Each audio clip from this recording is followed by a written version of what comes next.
दोस्तों, क्या आपको पता है कि बिना सीमेंट के ताजमहल कैसे बनाया गया? जबकि आज तक तो बड़ी बड़ी बिल्डिंग्स और पुल वगैरह सीमेंट से ही बनते हैं और 100 सालों तक खड़े रहते हैं, लेकिन ताजमहल तो बिना सीमेंट के बनाया गया है। तो फिर कैसे वो करीब 350 सालों से इतनी मजबूती से खड़ा है? फिर चाहे कितना ही बड़ा भूचाल आ जाए, चाहे कोई भी नेचुरल डिजास्टर हो जाए, ताजमहल वहीं का वहीं खड़ा है। आखिर कैसे? और क्या आपको पता है कि उस समय ताजमहल कितने रुपयों में बनाया गया होगा? क्यों ताजमहल को यमुना नदी के किनारे बनाया गया? और साथ ही में आप ये भी जानोगे कि क्यों ताजमहल में आज तक लाइट्स नहीं लगाई गई। बस आप वीडियो के लास्ट तक हमारे साथ बने रहिए और नए यूजर इस चैनल को सब्सक्राइब जरूर कर लेना। तो चलिए वीडियो को शुरू करते हैं। दोस्तों, हर साल लाखों की संख्या में लोग इस अजूबे को देखने आते हैं। आपको इसकी हिस्ट्री का तो पता ही होगा कि कैसे शाहजहां ने अपनी बेगम मुमताज के लिए इतना बड़ा मोनूमेंट खड़ा कर डाला। उन्होंने अपने प्यार को मुमताज की मौत के बाद एक्सप्रेस किया था। लेकिन दोस्तों, ये बिना सीमेंट के आखिर इतना बड़ा मोनूमेंट खड़ा कैसे हो गया? जबकि सीमेंट का आविष्कार 1824 में एस्परिन नाम के एक इंटेलिजेंट इंसान ने किया था, जो कि इंग्लैंड में रहते थे, और इन्होंने ही दुनिया का सबसे पहला सीमेंट का कंपनी बनाया, जिसका नाम था पोर्टलैंड सीमेंट। और ताजमहल का कंस्ट्रक्शन 1631 में शुरू हुआ और 1648 में जाकर खत्म हुआ। लेकिन बिना सीमेंट के ही ये खड़ा हो चुका था, जिसे आज तक एक भी खरोच नहीं आई। दरअसल सीमेंट के इन्वेंशन से पहले आर्किटेक्ट एक खास तरह के पेस्ट का इस्तेमाल करते थे, जिसमें बहुत अजीब अजीब चीजें होती थी।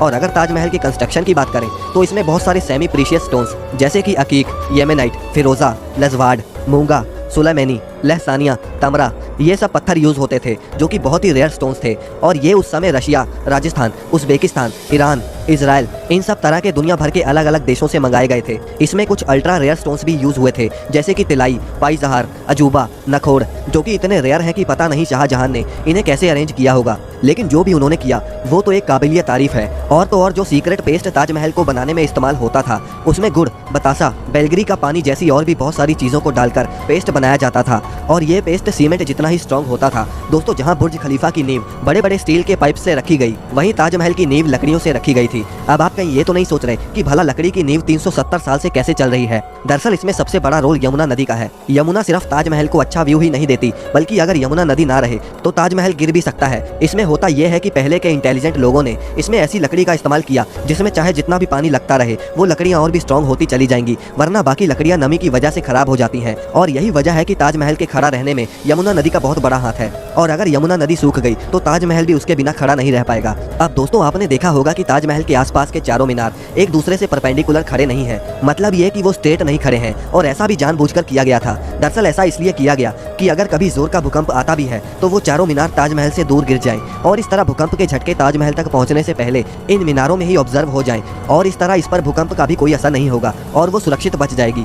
अब दोस्तों, बात करते हैं कि ताजमहल को आखिर उस समय बनाने में कितना खर्चा आया होगा। आप जानते हैं कि उस समय 1 रुपए की कीमत भी बहुत ज्यादा होती थी, और अगर इन्फ्लेशन के हिसाब से देखें तो आज ताजमहल की कॉस्ट आती है अप्रॉक्स 1 से लेकर 2 बिलियन डॉलर्स, यानी करीब 8,000 करोड़ से लेकर 10,000 करोड़ तक इस मोनूमेंट को बनाने में खर्चा हुआ है। अब दोस्तों, ताजमहल में लाइट क्यों नहीं लगाई गई, क्या आप जानते हैं? दरअसल ताजमहल का सफेद रंग लाइट को सबसे ज्यादा रिफ्लेक्ट करता है, और इसीलिए अगर रात के समय ताजमहल पर लाइट्स लगा दी गई तो ताजमहल के पत्थर लाइट को रिफ्लेक्ट करेंगे, और साथ ही में ताजमहल भी काफी ज्यादा चमकेगा, जिससे आसपास के कीड़े मकोड़े उस पर आके चिपकेंगे और ताजमहल के पत्थर को भी नुकसान पहुंचाएंगे। और यही वजह है कि आज तक ताजमहल पर लाइट्स नहीं लगी। दोस्तों, वीडियो अगर पसंद आए तो इसे लाइक करके चैनल को सब्सक्राइब करना ना भूलें।